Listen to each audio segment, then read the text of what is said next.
Bom dia!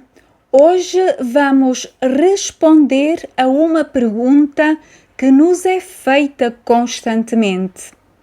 Jesus comeu carne? Mostra-me na Bíblia onde é que diz que é pecado comer carne. Vamos analisar? Esta expressão é muitas vezes citada por nossos irmãos adventistas, quer seja por ignorância ou por rebeldia. Temo que pelo facto de dizerem que tem de ser na Bíblia, significa que eles sabem que os escritos inspirados de Ellen White já lhe demonstram. E então os descartam.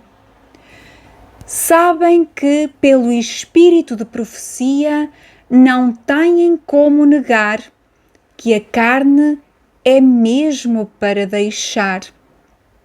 Porém, como sua intenção não é essa, então a excluem aquilo que o diz com toda a clareza. E pretendem assim aceitar aquilo que pensam que não o diz a Bíblia.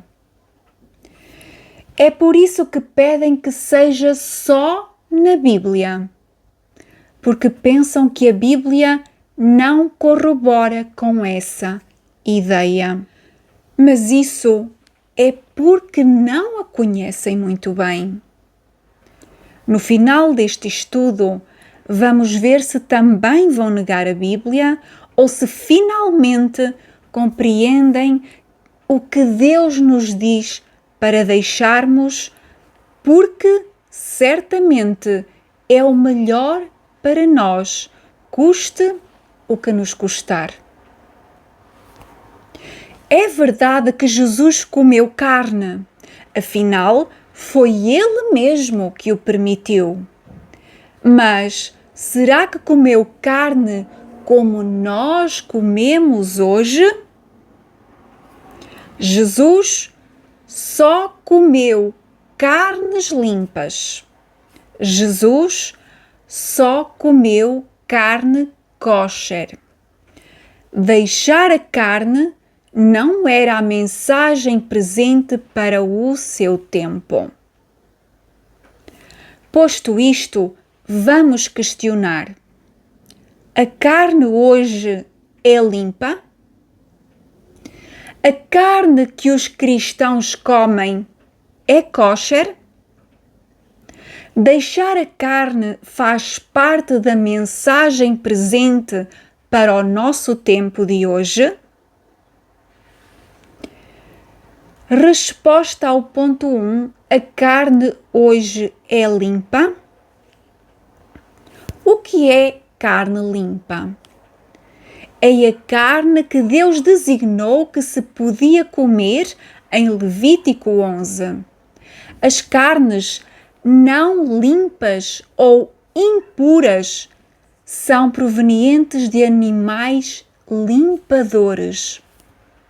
Tais animais têm a função de limpar o nosso mundo, limpar de certas impurezas e organismos, e apesar dos seus corpos subsistirem ao consumirem muitas substâncias prejudiciais, pois seus corpos foram preparados para isso, o organismo do homem não consegue lidar com tais substâncias, debilitando-o e adoecendo-o. E se comermos só as carnes consideradas limpas, podemos comer carne? Bem, a carne considerada limpa pela Bíblia já não é limpa hoje, por causa das más práticas dos homens no tratamento desses animais. Portanto, as carnes hoje já não são limpas, estão contaminadas. Elas estão cheias de vacinas, de hormonas, de comida geneticamente modificada, de agrotóxicos e herbicidas.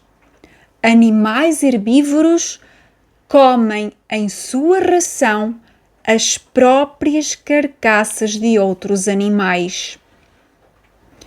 Tornou-se perigoso o seu consumo. Assim, mesmo os animais que a Bíblia considera limpos já não o são hoje. Tornaram-se, portanto, igualmente impuros e prejudiciais ao nosso corpo. No entanto, a questão está em: é pecado comer carne? E a questão do ser pecado está ligada diretamente à sua impureza ou ao ser imprópria ou própria para consumo. Precisamente porque as substâncias que estas carnes trazem ao nosso organismo tornam o nosso corpo impuro também. Impuro para receber o Espírito Santo. Mas isso vamos falar mais adiante. Nesse sentido, a questão de ser pecado ou não ser pecado está diretamente ligada ao conhecimento que nós temos ou não. Então, e se forem criados na quinta, livres de todas essas impurezas, já não faz mal ao nosso corpo? As carnes já não são limpas, não só por causa da intervenção humana direta, mas por causa da maldição do pecado. A maldição provocada pelo pecado não veio apenas do Éden ou da ação de Caim em matar o seu irmão. Maldições essas que estão registadas na Bíblia. Não. Tenhamos em conta que as maldições são pronunciadas por Deus como consequência do pecado. Todo pecado gera um acúmulo de maldição sobre toda a criação e sobre a própria raça humana. Seja nas plantas, nos animais, na terra que se torna cada vez mais infértil, na natureza descontrolada, no aparecimento de pragas e doenças e na debilidade do próprio corpo humano. Todo o pecado cometido em pensamento, em desejo, em palavras, em ações, como mentir, como maldizer, cobiçar, enganar, seja o que for, gera uma nova maldição sobre toda a criação e sobre a raça humana. Nós somos os que têm provocado toda a debilidade, toda a instabilidade que a natureza tem manifestado em catástrofes e em desvio dos seus limites. Leiamos as maldições que estão escritas em Deuteronômio 28, do versículo 15 ao 68. Elas foram pronunciadas àqueles que não cumprissem os mandamentos de Deus. Estamos nós hoje a obedecer à lei de Deus? Tais maldições ainda não foram canceladas, só porque não somos geneticamente da descendência de Israel. Todo homem está aí representado. Portanto, a carne hoje já não é própria para consumo. E nós, sendo templos de Deus, não devemos tornar impuro o seu templo, quer seja espiritualmente, através do pecado, quer seja fisicamente, através daquilo que comemos, daquilo que ouvimos, daquilo que vemos, daquilo que sentimos, de tudo aquilo que entra no nosso corpo. Vou agora ler uma citação de Ellen White. Não podemos mais agir como fizemos no passado em relação ao consumo da carne. Sempre foi uma maldição para a família humana, mas agora é particularmente agravada pela maldição que Deus pronunciou sobre os rebanhos do campo devido à transgressão do pecado. A doença nos animais está a tornar-se cada vez mais comum e a nossa única segurança é deixar a carne completamente de lado. As doenças mais graves estão agora prevalecentes e a última coisa que médicos esclarecidos deveriam fazer é aconselhar os pacientes a comer carne. É pelo consumo excessivo de carne neste país que homens e mulheres estão se desmoralizando, seu sangue sendo corrompido e doenças sendo plantadas no sistema. Muitas pessoas morrem por causa do consumo de carne e não entendem a causa. Se a verdade fosse conhecida, testemunharia que era a carne de animais que passaram pela morte. O pensamento de alimentar-se de carne morta é repulsivo, mas há algo além disso. Ao comer carne, participamos de carne morta doente, e isso semeia sua semente de corrupção no organismo humano. Finalmente, a carne tem uma droga que provoca dependência, a caseína. Esse é o motivo porque há tanta resistência em deixá-la. Essa é a razão porque aqueles que a tentam deixar se sentem irritados e fracos. Ela desperta as paixões mais baixas no homem, gera um apetite pervertido que reclama ser alimentado. Parece dar uma energia que, na verdade, era proveniente dessa droga. Por isso, o processo de deixá-la causa síndrome de abstinência, como qualquer outra droga. Mas isso é temporário. Dá-se apenas no momento de adaptação do corpo à ausência dessa droga. Depois, a mente fica mais lúcida, o controlo dos vícios mais dominado e a capacidade de discernimento mais avivado. Deus pode então comunicar com o homem. Vemos assim como o físico interfere e está diretamente implicado com o espiritual. E é por isso que a mensagem do terceiro anjo está ligada à saúde, à mensagem de saúde, e é chamado o seu braço direito. Vamos agora responder ao ponto 2. A carne que os cristãos comem é kosher?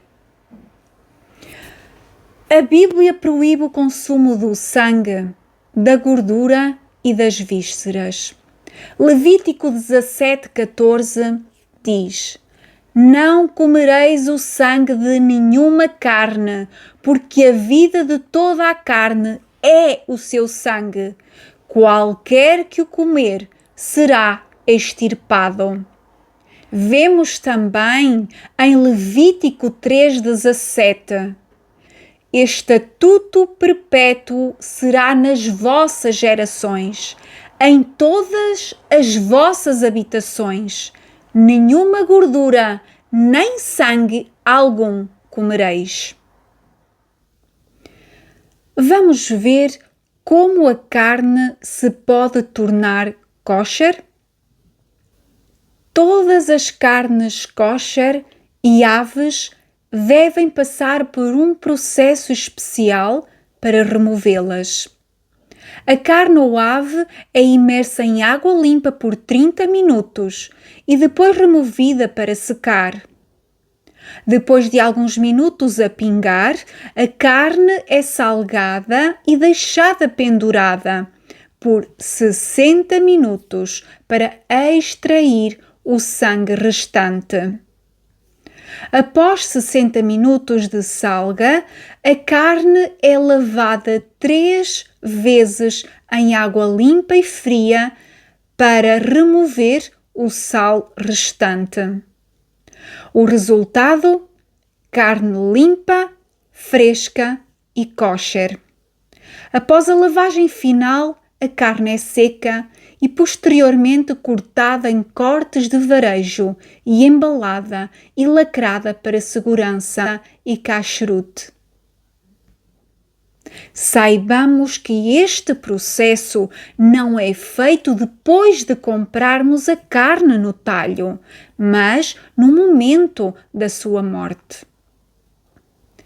Então, sim, a Bíblia proíbe que comamos a carne com sangue, vísceras e gordura. Se proíbe, é pecado? Com certeza que é. Mas Deus não obriga ninguém.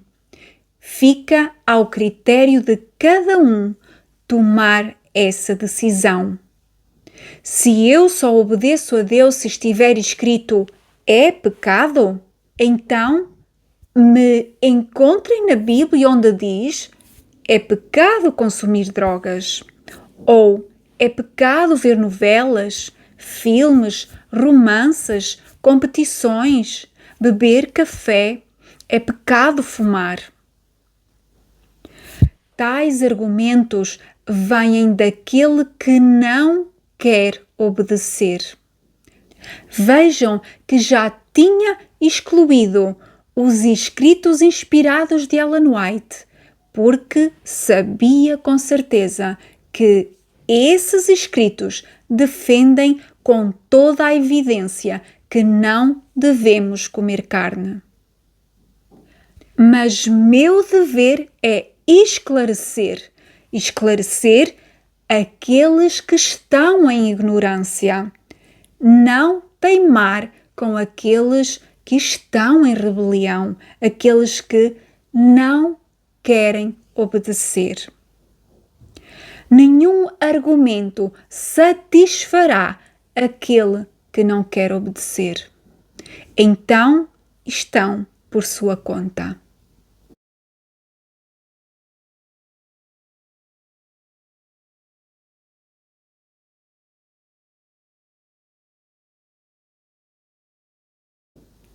Vamos à resposta do ponto 3.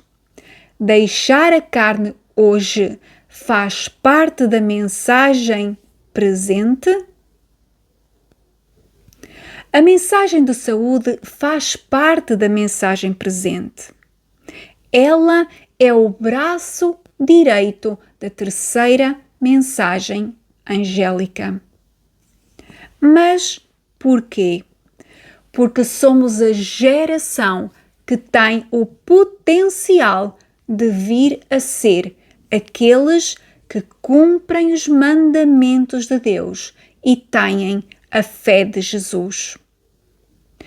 Porque a obediência aos mandamentos de Deus está diretamente relacionada com a limpeza de todas as toxinas e substâncias viciantes do nosso corpo, já que, para obedecer, o nosso corpo precisa de ter uma química adequada. Sabiam disso? Sabiam que há uma química da obediência? Pois é. Como podemos nós cumprir os mandamentos de Deus e ter a fé de Jesus sem uma química adequada para obedecer. Portanto, se eu não proporcionar uma química adequada para o meu corpo, não tenho capacidade para tomar decisões favoráveis à compreensão dos mistérios que Deus tem para revelar, para mostrar, não importa quanto Deus os coloque diante de nós e os repita vezes e vezes sem conta. Não importa quão consagrada eu seja, se eu não tenho uma química adequada para obedecer, não irei conseguir. Há uma química da obediência, irmãos, e nós ainda não compreendemos isso. Não podemos desejar ter o conhecimento privilegiado da última geração, com a tolerância que as gerações anteriores a nós usufruíam ou que os ignorantes ainda têm. Nosso conhecimento proveniente da revelação adicional que Deus colocou ao nosso dispor nos responsabiliza. Então, a obediência é mais exigente para hoje, porque mais nos foi esclarecido. Mas nós temos-nos insurgido contra essa revelação. Temos dito que tem de ser só na Bíblia e excluímos o espírito de profecia. Fazemos isso como se os escritos de Ellen White não fossem igualmente revelados por Deus. E pergunto, acreditamos nela? Acreditamos que esses escritos são, de facto, inspirados por Deus? Ou escolhemos uma parte e não aceitamos a outra? Qual a parte que é revelada? Qual a parte que não queremos que seja? Estamos a falar de adventistas, é claro. Qualquer outro dos nossos irmãos que faça esta pergunta inicial e que não seja adventista, que não tenha conhecimento, é uma pergunta genuína que deve ser respondida com todo o esclarecimento. Mas nós temos dito que tem de estar escrito na Bíblia a expressão exata: é pecado comer carne. Isso é um indicativo que nós não queremos que seja verdade. Porquê? Porque não queremos obedecer. Oh, irmãos, a salvação não é para quem quer muito. Não é para quem quer ir para o céu. A salvação é para quem obedece, para quem se rende ao Espírito do Senhor. Há irmãos que parece que estão a fazer um favor aos outros ao obedecerem a Deus, como se não fossem eles mesmos os salvos, os beneficiados. Temos dito a Deus que preferimos a ignorância para permanecermos na desculpa que Deus concede àquele grupo de pessoas, os ignorantes, para que possamos ser consolados pelos nossos petites depravados. Mas quando não aceitamos algo que nos foi revelado, não é tido por Deus como ignorância, mas como rebelião. E disso não seremos desculpados. Que vais fazer agora? Procurar mais desculpas? Ou render-te a Deus, que quer dar-te todos os benefícios de uma alimentação saudável que nos permite estabelecer uma ligação com Ele como nunca antes e prescrutar os mistérios que não podemos compreender, enquanto não deixamos esse alimento cárneo. A disputa não é entre quem come carne e quem não come. Irmãos, aqueles que já a deixaram já saboreiam esse benefício e anseiam pela tua decisão. Então, a disputa é entre Deus e Satanás. A disputa é pela tua vida, pela tua salvação, que vais decidir. Muitas vezes não desejamos a justiça. Apenas procuramos uma forma em que seja legal entrar no céu. Uma forma em que possamos ter o direito de entrar lá, em que seja possível simplesmente lá entrar. Nós pensamos que podemos contornar as leis do céu como contornamos as da terra? Ainda vais continuar a reclamar que te mostrem na Bíblia onde está escrito: é pecado comer carne? É pecado seja o que for? Um cristão não vai à Bíblia para ver até onde pode pecar, mas até onde pode obedecer. Vamos discutir este assunto nos próximos vídeos. Não perca! Se concordas com este esclarecimento, convido-te a subscrever, a ativar o sininho e a divulgar entre os teus queridos amigos. Obrigado e até breve.